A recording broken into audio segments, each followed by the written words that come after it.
축복하겠습니다. 예수 안에서 잘 됩니다. 인사하겠습니다. 자, 오늘 말씀 골로새서 2장 16절에 17절 말씀으로 그림자가 아닌 그리스도를 붙들어야 한다라는 제목으로 이 시간 말씀의 은혜를 나누고 기도하면서 이번 한 주를 우리가 출발하길 원합니다.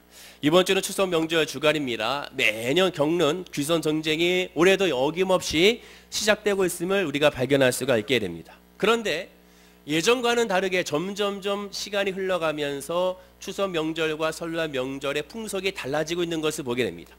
귀선 전쟁도 귀경 전쟁도 마찬가지입니다.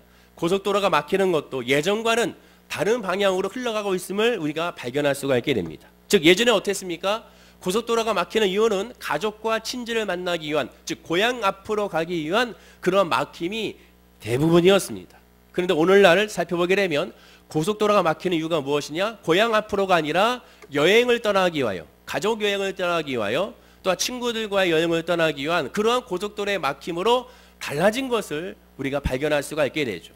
또한 명절이면 의례껏 가족과 친지를 만나는 것으로 생각을 했으나 이제 명절이 되면 그렇지 아니하고 가족끼리 해외여행을 떠나거나 국내 여행을 떠나거나, 또한 부모님은 부모님대로 추석에 여행을 떠나고, 또한 가족들은 또한 형님 집은 형님 집대로, 동생 집은 동생 집대로 따로따로 아예 명절을 그냥 보내지 아니하고 각자가 보내는 그러한 추세로 점점 흘러가고 있는 것을 우리가 발견하게 됩니다. 심지어 어떤 가정은 며느리들이 이제 더 이상 이제 가지 않겠다, 이제 며느리로서 일을 하지 않겠다고 선언하는 그런 기사도 오늘 여러분도 보신 줄로 압니다. 점점 시대가 달라가고 있음을 발견하게 되는 것이죠.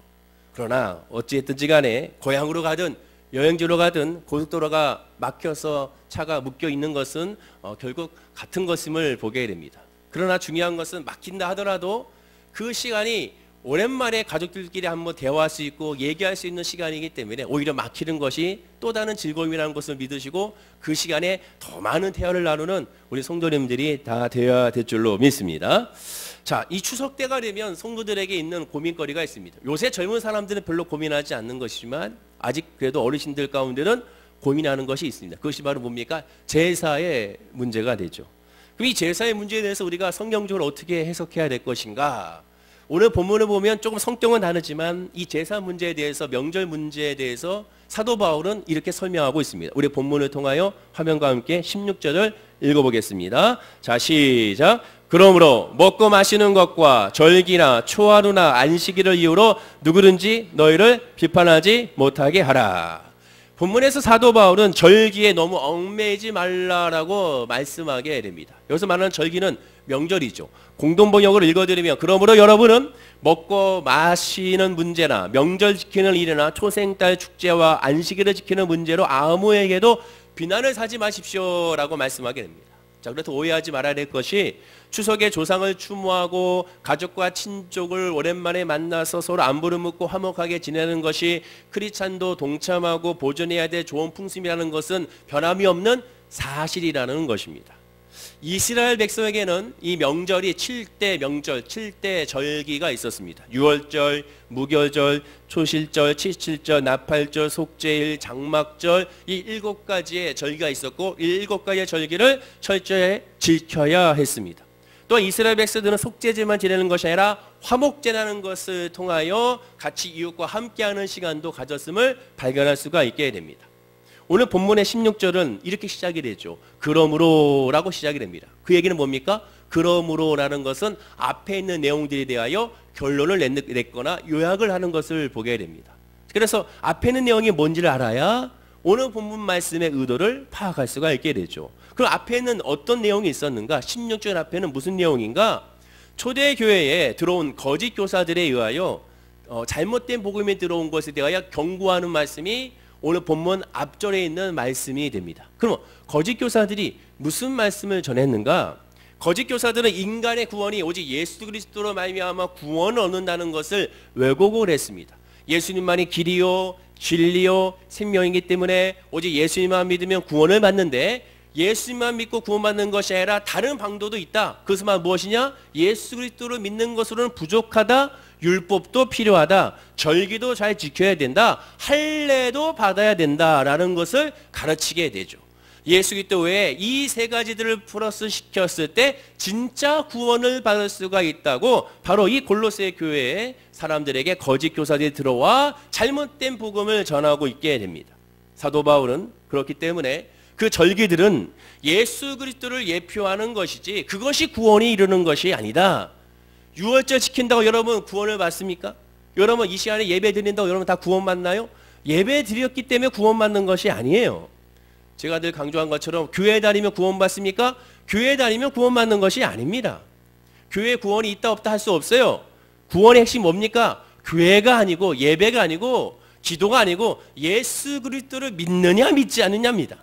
교회 예수 그리스도를 믿는 교회였을 때 그것이 구원이 있는 거죠. 우리가 예배 드릴 때 예수 그리스도의 이름으로 기도하고 예수 그리스도의 이름으로 예배했을 때 그때 그 예배를 하나님 받으시고 그때 구원이 있는 겁니다. 구원은 어떤 형태와 어떤 과정과 어떤 모습으로 이루어진 것이 아닙니다. 영적인 것이기 때문에 예수 그리스도를 믿느냐 믿지 않느냐 이것에 달려있게 된다는 것을 여러분들 꼭 기억하셔야 됩니다. 로마 가톨릭의 천주교의 구원이 없다? 말할 수가 없죠. 왜? 예수 그리스도를 믿으면 되는 것입니다. 믿지 않으면 예수 그리스도 외에 다른 것도 필요하면 문제가 발생하지만 예수 그리스도면 충분하다는 것을 깨닫고 예수만 믿었을 때 참된 구원이 있음을 기억해야 될 줄로 믿습니다. 여러 분에게 인사할까요? 예수의 구원은 없습니다. 인사하시기 바랍니다. 사도 바울은 말합니다. 절기는 그림자다. 그림자. 이 예배는 그림자입니다. 우리 교회는 그림자인 거예요. 그림자에 불과합니다. 그럼 그림자는 실체가 있기 때문에 그림자가 나타난 거죠. 그 실체가 뭡니까? 그리스도다. 그리스도가 빛이 비춰져서 그림자로 예배로 비춰지고 교회로 비춰진 것이라고 말씀하게 됩니다. 그림자를 보고 판단하지 말고 그림자를 보고 위로받지 말고 실체를 바라보고 실체를 통하여 참된 위로와 참된 평안을 얻으라고 성경은 저와 여러분에게 말씀해주고 있게 되는 겁니다. 사도 바울이 절기에 너무 신경 쓰지 말라고 한 것은 바로 여기 있는 겁니다. 절기는 그림자다. 실체가 아니기 때문이라고 말씀하게 된다는 것을 아셔야 한다는 거죠. 물론 당시의 특수한 상황입니다. 그 적용은 오늘날의 성도에게도 별반 다를 바가 없게 되는 것이죠. 간혹 성도 가운데도 어떠한 특별한 상징, 숫자, 날짜, 운수 등을 따지는 사람들이 있는 것을 보게 된다. 여러분들 말할 때 의외로 그런 것들을 나타내는 분들이 있고 의외로 그것을 믿는 분들이 있는 것을 보게 되죠. 어렸을 때부터 오랜 또한 그런 삶 가운데 있었기 때문에 자연스럽게 몸에 배일 수도 있고 언어의 습관일 수도 있습니다. 그런데 나도 모르는 사이에 미신적인 것이 내 몸속에 배인 것이 있음을 샤먼적인 것이 배인 것이 있음을 여러분 살펴봐야 되는 것이죠. 예를 들어 목사님 제가 언제 이 사업을 개업하는 게 좋겠습니까? 라고 물어본 분들이 있습니까? 왜 그걸 저한테 물어보나요? 사업을 언제 개업하는 게 좋습니까? 당연히 준비되는 대로 그 상품이 잘 나갈 수 있는 환경과 많은 사람들이 모여가지고 축복할 수 있는 날을 정하면 되는 거죠. 목사님 언제 이사 가면 좋을까요? 왜 그걸 저한테 물어보나요? 이사는 날씨 좋은 날 가면 되고 오히려 우리 예수 믿으니까 손 없는 날 그때 피해서 오히려 우리가 가는 것이 더 좋다라는 것을 보게 되죠. 왜? 그때는 더 비싸니까.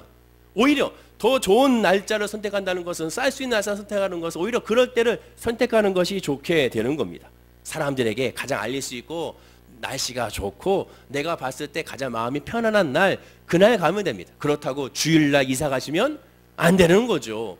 오직 하나님을 예배하는 믿음의 사람은 하나님을 바라보면서 날짜를 정하면 되는 겁니다. 제가 신학교 때 방학 때가 되면 전도대회라는 것을 떠났어요. 오늘 학생들이 모두 다 가야 됩니다. 학점이 부여가 되는 전도대회입니다. 그래서 각 지방의 개척교회를 가서 전도대회를 통하여 그 교회의 사역자 목사님을 전도로서 도와주는 사역을 하면서 실천신학을 같이 하는 곳이 바로 그러한 과목 중에 하나였죠. 제가 기억이 나는 것은 여름이었는데 여름에 전도대회로 부천에 있는 한 기도원으로 떠나게 됐습니다. 제 팀원들 한 11명 정도가 같이 떠나게 됐죠.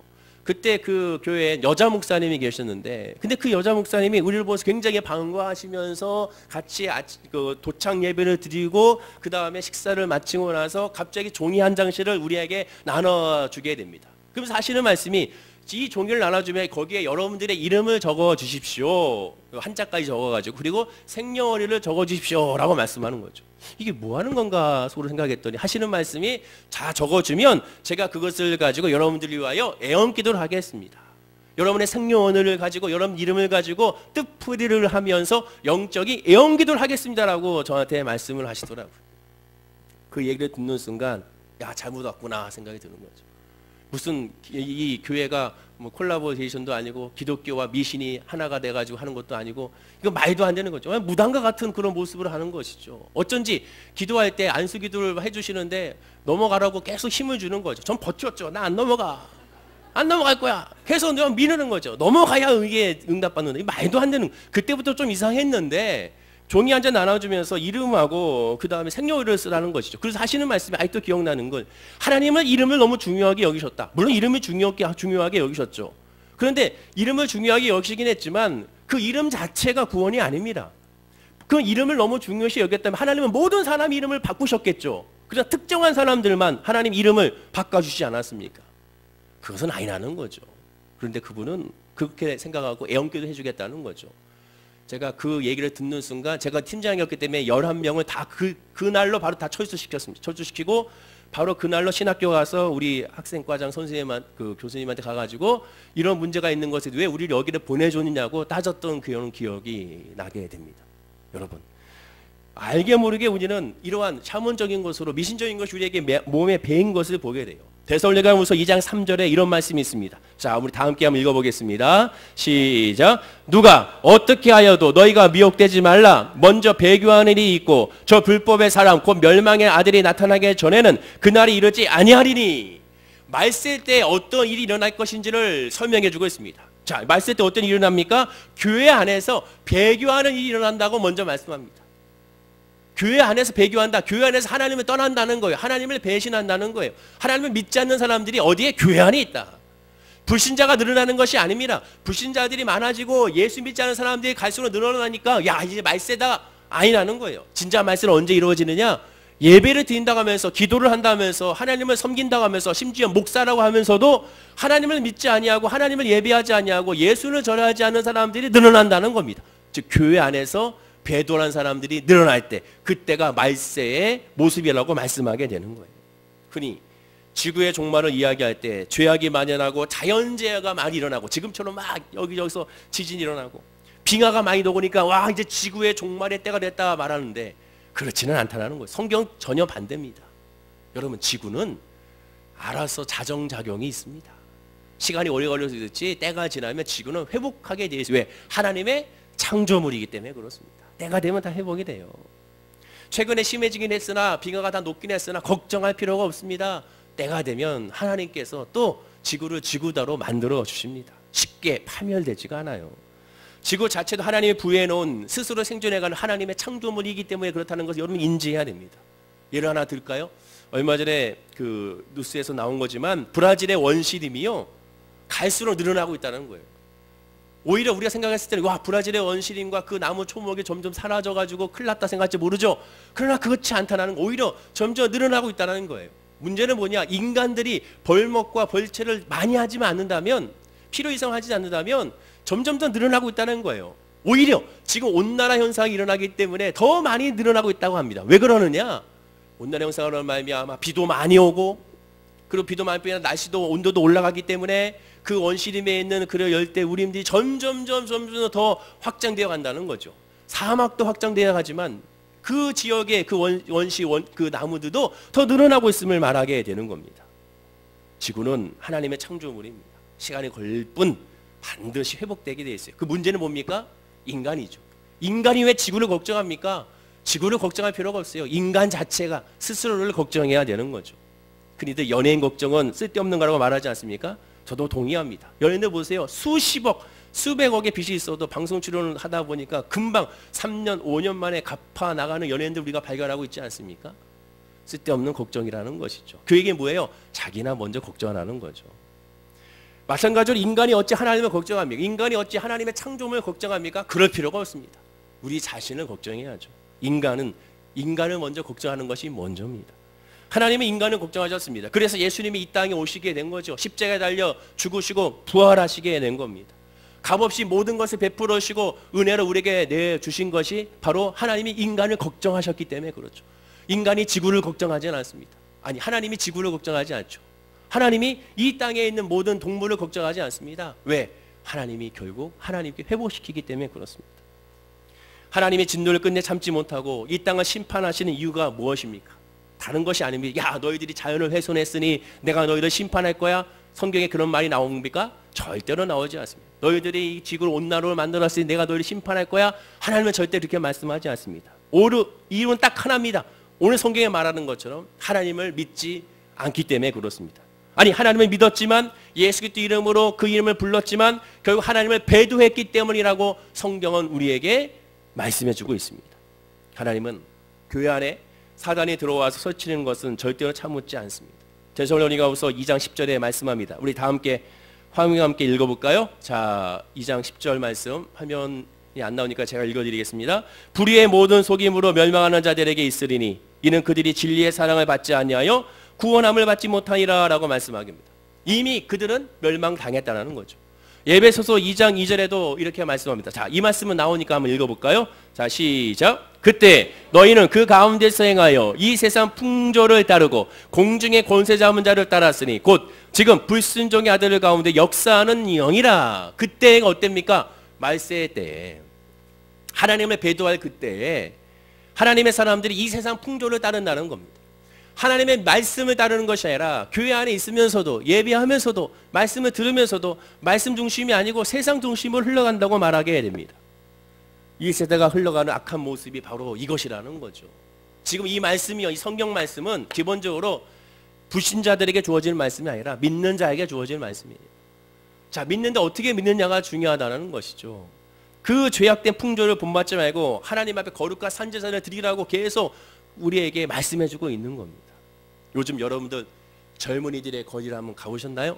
뭐 신촌 홍대나 그다음에 일산에 이런 데나 대학로나 한번 가보십시오. 가보시면 한 가지 놀라운 것을 여러분들 발견하게 됩니다. 특징을 발견하게 돼요. 그것은 뭐냐면 굉장히 많이 늘어난 한 가게 사업장을 발견하게 됩니다. 그럼 그 사업장이 뭐냐? 커피, 카페를 말하는 것인가? 그것이 아니라 바로 점치는 집들이 굉장히 많이 늘어났습니다. 타로 점치는 데도 많이 늘어나고 관상집들도 굉장히 많이 늘어났는데 예전같이 그게 약간 무서운 그런 모습으로 늘어난 것이 아니라 아주 아름답고 이쁜 카페 같은 사주팔자 카페, 타루 카페, 이런 관상 카페 같은 카페 같은 모습으로 굉장히 이국적인 모습으로 아기자기한 모습으로 이제는 점점 사업장이 늘어난 것을 발견하게 됩니다. 저 일산 라페스타 웨스트덤 쪽에 한번 가봤더니 거기에 그 1층의 그 거리에만 5, 6개의 이 점치는 집들이 늘어서 있는 것을 발견하게 되고 더 놀라운 것은 그 사업장에 젊은 사람들이 다 빼곡하게 앉아서 점치고 관상 보고 있는 것을 발견하게 된 겁니다. 그만큼 사회가 불안하기 때문에 그렇다고 말할지 모르지만 그만큼 이 세상 풍조를 쫓아가는 사람들이 많이 늘어나고 있다는 것이죠. 제가 그 중에 한 군데를 사진 찍어 왔습니다. 지금 문구가 너무 인상적이에요. 한번 보십시오. 여기 확대를 안 해가지고 안 보이겠지만 이게 바로 관상 사주팔자 카페인데요. 여러분 보시면 알겠지만 굉장히 아주 이쁘게 잘 해놨어요. 근데 여기에 문구에 뭐라고 적혀있냐? 운명을 맹신하면 어리석은 자이고 무시하면 경솔한 자이며 참고하면 지혜로운 자이다. 이렇게 적어놨습니다. 그럼 다시 읽어드릴게요. 운명을 맹신하면 어리석은 자이고, 그렇죠. 미신을 맹신하면 어리석은 자라고 인정을 했어요. 그런데 무시하면 경솔한 자다. 그렇다고 운명과 이 관상과 사주를 무시할 수는 없다. 그러니 어떻게 알아? 마지막에 참고하면 지혜로운 자이라. 야, 정말 아주 현혹하게 만드는 문구인 것을 보게 됩니다. 여러분, 텔레비전에 얼마나 많이 그런 내용이 나옵니까? 그런데 믿는 사람도 그걸 쫓아가면 안 되는 거죠. 한 가지 예를 들어볼까요? 여러분들 지금 서로 얼굴 한번 쳐다보시면 콧구멍이 보이는 분이 있고 콧구멍이 보이지 않는 분이 있어요. 콧구멍이 보이는 건 뭐라고 얘기합니까? 돈이 샌다는 거라고 얘기하지 않습니까? 그래서 또 거울 봐가지고 아이고 내가 콧구멍이 새네 어떡하지? 그러시면 안 된다는 거예요. 그러시면. 제가 오살리 기도원에 있을 때 여자 전사님 2분이 계셨어요. 2001년도인데요. 그때 서울대학교 음대를 다니다가 일본에 유학을 가서 공부하시다가 그 길에서 귀신 들려가지고 젊은 자매님이 그것 때문에 오살리 기도원에서 거의 한 달 내내 기도받고 있었던 자매님이 있었습니다. 근데 그 자매님이 귀신 들리니까 너무나도 막 예배 시간에 막 난리치고 예배 시간에 에어로빅도 하고 앞으로 강당상에 뛰쳐 올라가고 올라가면서 끌어내리면 기가 막히게 제 안경도 불이 튀었거든요. 제 안경 잡자마자 팍 불어뜨려가지고 하고 막 그랬던 자매였는데요. 그래서 그 자매를 오전 예배 끝나면 정교육자들이 한 달 내내 같이 안수기도 했던 그런 자매였습니다. 근데 그 자매가 어느 때 오전 예배 끝나고 쫙 나오는데 여자 전사님 두 분이 이렇게 다 위에서 거기 성전에서 사랑의 집 쪽으로 이렇게 식당 쪽으로 내려오는 것을 이 자매가 보더니 큰 소리로 뭐라 얘기하느냐? 저 두 전사님 중에 오른쪽에 있는 전사는 가짜고 왼쪽 전사는 진짜입니다 라고 얘기하는 거예요. 그것도 큰 소리로 다 들리게. 그것도 한 번 얘기하는 거 아니라 오른쪽은 가짜, 왼쪽은 진짜야 그렇게 얘기하는 거죠. 근데 기가 막힌 건 뭔지 아십니까? 귀신 들린 사람이 얘기했잖아요. 오른쪽에 있는 전사님이 그 말 듣고 시험에 들었어요. 자기가 가짜라는 얘기. 내가 가짜인가 보다. 귀신 들린 사람이 얘기하는 거예요. 결국 사역을 그만뒀습니다. 그 왼쪽에 있는 사람은 더 기가 막혀요. 귀신이 자기 진짜니까 자기 좋아하는 거예요. 야, 나 진짜야, 나 진짜야. 귀신 들린 사람이 말하는 거예요. 현혹시키는 거란 말입니다. 주의 종이라면 뭘 해야 돼요? 예수 이름으로 물러가라 해야죠. 쓸데없는 소리 하지 말라고 그 자리에서 묶어야죠. 예수 이름으로 묶어버려야 되는 거죠. 그런데 그 말을 듣고 주의 종들이 좋아하는 거예요. 남 얘기하는 거 아니고 혹시 우리는 그렇지 않습니까? 여러분들의 손주를 다 끌고 갑니다. 가요. 지나가는 어떤 분이 아이고 이마가 훨씬한 게 잘생겼네요. 아유 그냥 관상을 보니까 코가 복스럽게 생겼네요. 귀를 보니까요. 어유 부자 대상이에요. 하허 그래요. 막 그러면서 혹시 좋아하지 않나요? 인간은 그런 존재입니다. 자기에게 안 좋은 얘기하면 슬퍼하고 자기가 듣고 싶은 소리하면 누가 뭐라 해도 무당이 얘기해도 할렐루야 아멘 하는 것이 인간의 모습이라는 거예요. 오늘 성경은 말합니다. 이 세상 풍조를 따르지 마라. 공중의 권세자분들 따라하시냐 말하지 않습니까? 그 모든 것들을 귀에 들었을 때 쳐내야 되는 거예요. 왜? 예수만 바라봐야 되는 거예요. 예수만 의지해야 됩니다. 사주팔자, 운명, 손금, 관상 보는 것이 점점 많아진 건 이유는 뭐예요? 사람들이 점점 이 세상의 풍조를 쫓아감으로 말미암아 결국 예수를 바라보지 못하는 안타까움을 우리가 보게 되는 겁니다. 좋은 것이 좋은 것이 아닙니다. 옳은 것이 좋은 거예요. 오직 예수밖에 없음을 우리가 기억하고 깨달아 알아야 되는 겁니다. 예수님은 이 땅에 오셔서 이 모든 것을 이루시고 모든 것을 깨셨어요. 예수님 십자가상에서 다 이뤘다 하신 말씀이 뭡니까? 사단의 흉계를 다 이겼다고 말씀한 거예요. 창세기 3장 15절입니다. 우리 다 함께 한번 읽어보겠습니다. 시작. 내가 너로 여자와 원수가 되게 하고 내 후손도 여자의 후손과 원수가 되게 하리니 여자의 후손은 내 머리를 상하게 할 것이요 너는 그의 발꿈치를 상하게 할 것이라 하시고 라고 말씀하고 있지 않습니까? 하시고 이미 다 이겼다라는 거예요. 세상 풍조의 말을 듣고 좌절할 필요가 없습니다. 제가 부끄럽게도 제가 머리가 쌍가마예요. 그럼 쌍가마 뭐라고 얘기하면 결혼 2번 한다고 그러잖아요. 제가 요새 뭐라고 얘기하지 않습니까? 나는 쌍가마가 아니야. 나는 원가마야. 왜? 위에가 좀 빠져가지고 이제 가마가 하나가 됐어요. 그것도 확실하게 하나. 네? 예수 그리스도의 믿음 안에 있는 사람은 그런 말에 들어서 좋아할 필요도 없고 실망할 필요도 없는 겁니다. 추석입니다. 명절에 가면 어르신들 많이 만나고 많은 분들 만나게 될 거예요. 꼭 그런 분들 하시는 분들이 있습니다. 예수 이름으로 묶어야 되는 거예요. 한 귀로 듣고 한 귀로 빼시기 바랍니다. 그것 때문에 괜히 좋아할 필요도 없고 괜히 슬퍼할 필요도 없고 좌절할 필요도 없는 거예요. 예수 그리스도의 이름만 부르면 우리는 승리하는 겁니다. 신명기 28장 7절입니다. 우리 다 함께 한번 읽어볼까요? 자 시작. 여호와께서 너를 대적하기 위해 일어난 적군들을 내 앞에서 패하게 하시리라. 그들이 한 길로 너를 치러 들어왔으나 내 앞에서 7길로 도망가리라. 분명히 말씀하죠. 여호와께 너를 대적하기 위해 일어난 적군들 내 앞에서 패하게 하시리라. 내 앞에서 여러분들 앞에서 패하게 하십니다. 어떻게 패하게 하십니까? 너를 치러 한 길로 왔다가 7길로 도망간다고 말합니다. 주님만 바라보면 되는 거예요. 예수만 바라보면 되는 겁니다. 성도가 여전히 세상적인 것에 영향을 받는다면 안 되는 거예요. 마태복음 12장 43절 45절에 이렇게 말합니다. 더러운 귀신이 사람에게서 나갔을 때 물 없는 곳으로 다니며 쉬기를 구하되 얻지 못하고 이에 가로되 내가 나온 내 집으로 돌아가리라 하고 와보니 그 집이 비고 소재되고 수리였거늘 이에 가서 저보다 더 악한 귀신 7을 데리고 들어가서 거하니 그 사람의 나중 형편이 전보다 더 심하게 되느니라. 이 악한 세대가 또한 이렇게 되느니라. 이 악한 세대는 뭡니까? 예수를 믿고 하나님 믿고 믿다가 배도한 사람을 의미하는데 바로 그 사람을 귀신 들린 사람으로 비유하고 있습니다. 귀신 들렸다가 회복이 됐어요. 죄악에서 회복됐어요. 회복됨으로 말미암아 내 영이 편안해졌습니다. 근데 나갔던 귀신이 돌아다녀 보니까 이만한 집도 없다. 다시 들어와 버리는 거예요. 왜 들어왔습니까? 예수를 의지하지 않고 예수를 바라보지 않냐고 조금 잘되고 좀 형통하니까 하나님을 바라본 것이 아니라 세상을 쫓아보는 말미암아 결국 귀신이 들어와 오히려 더 그 악랄하게 그 마음을 지배했다고 성경은 말씀하게 되는 것입니다.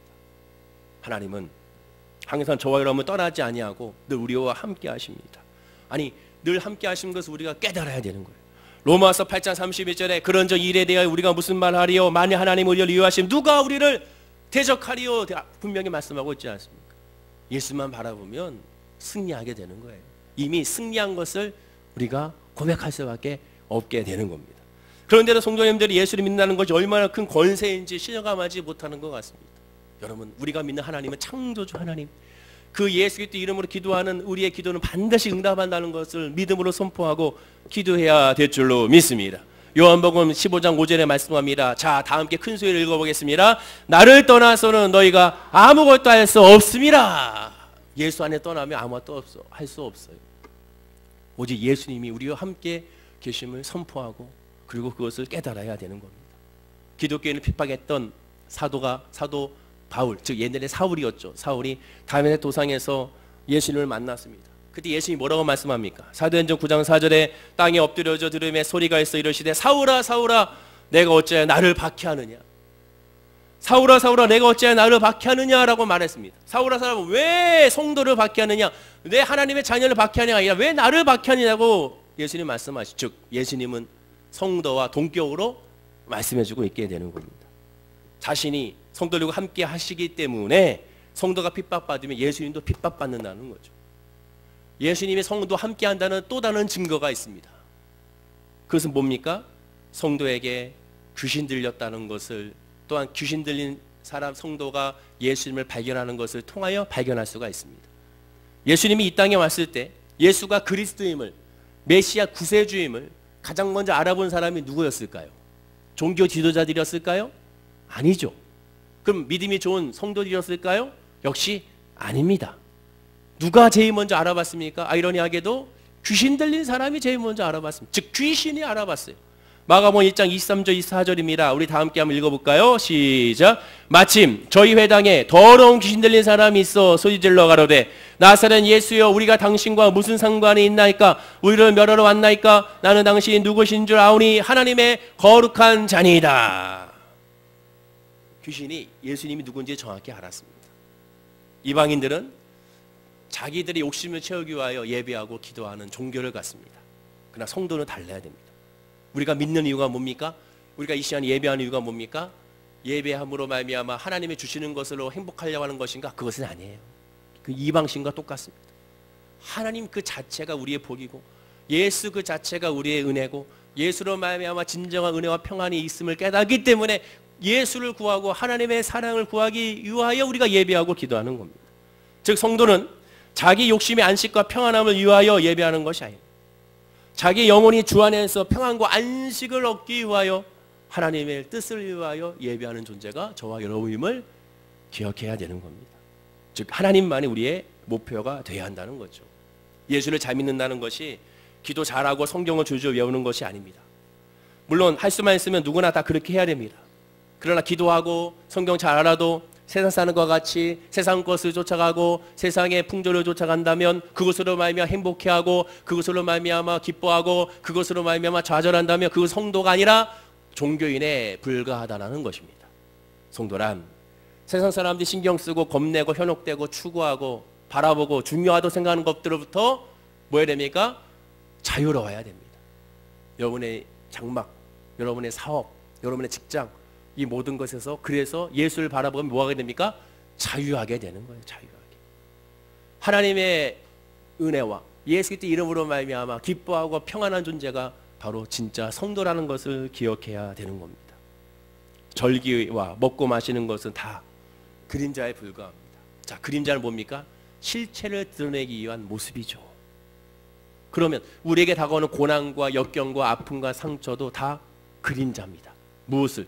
예수를 발견하기 위한 그림자인 거예요. 지금 나에게 다가오는 어려움과 상처도 예수를 발견하기 위한 그림자라는 것을 기억하셔야 되는 겁니다. 그 뭐 해야 됩니까? 그림자만 보는 것이 아니라 환란만 바라보는 것이 아니라 역경만 바라보는 것이 아니라 그것을 통해 눈을 틀어야죠. 그림자에서 그 실체인 예수 그리스도를 틀어서 바라보는 것이 예배고 그것이 기도고 그것이 우리의 신앙이 되고 주님을 바라봤을 때 그 어마어마한 그림자들이 눅눅듯이 사라지는 역사가 우리 믿음과 우리 마음 가운데 임하게 되는 겁니다.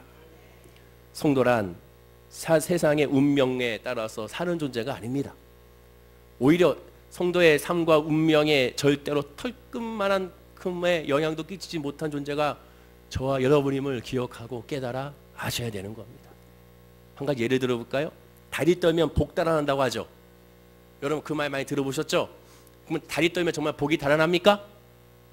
여러분 미국의 대통령 가운데 다리 떠는 사람이 있습니다. 누군지 아세요? 오바마 대통령이에요. 얼마나 많이 다리 떠는지 아십니까? 그러면 그 사람이 복 달아나가지고 대통령이 안 돼야죠. 그러나 대통령까지 됐잖아요. 왜 그렇습니까? 다리 떨면 복 달아난다는 이유가 무엇입니까? 눈에 보기에 일단 예의가 없어 보이고 경망스러워 보이고 더 정서적 불안전해 보이니까 다리 떨면 복 달아난다는 말로 우리가 서로 간에 어르신들이 말하게 되는 것이죠. 진짜 실체를 발견해야 되는 겁니다. 진짜가 어디 있는가? 가짜로 말미암아 미신적으로 말미암아 그것을 포장해서는 안 되는 거죠. 오직 예수 그리스도를 바라봤을 때 그 모든 것들의 그림자를 보는 것 실체를 발견할 수가 있게 되는 겁니다. 제가 아는 한 목사님은요, 교회 개척하기 위하여 지방을 다 돌아다니는데 도저히 다녀도 없는 거예요. 그 가격에 맞는 건물을 임대할 수가 없는 겁니다. 교회를. 그러다가 한 가지 지혜를 얻었어요. 나는 예수 믿는 사람이지, 예수 믿는 사람이니까 모든 사망의 저주에서 모든 세상의 풍조에서 나는 벗어난 사람이잖아. 그러면 오히려 그런 것을 쫓는 사람들을 향하여 내가 그것을 보여줘야겠구나, 그렇게 하는 것이 더 낫겠구나 생각가지고 한 결정한 것이 뭔지 아십니까? 흉가를 찾았어요. 귀신 들린다는 그러한 곳, 사람들이 들어가지 않는, 즉 그 집에서 자살했던 건물, 떨어져가지고 죽었다는 하는 그런 건물들 있지 않습니까?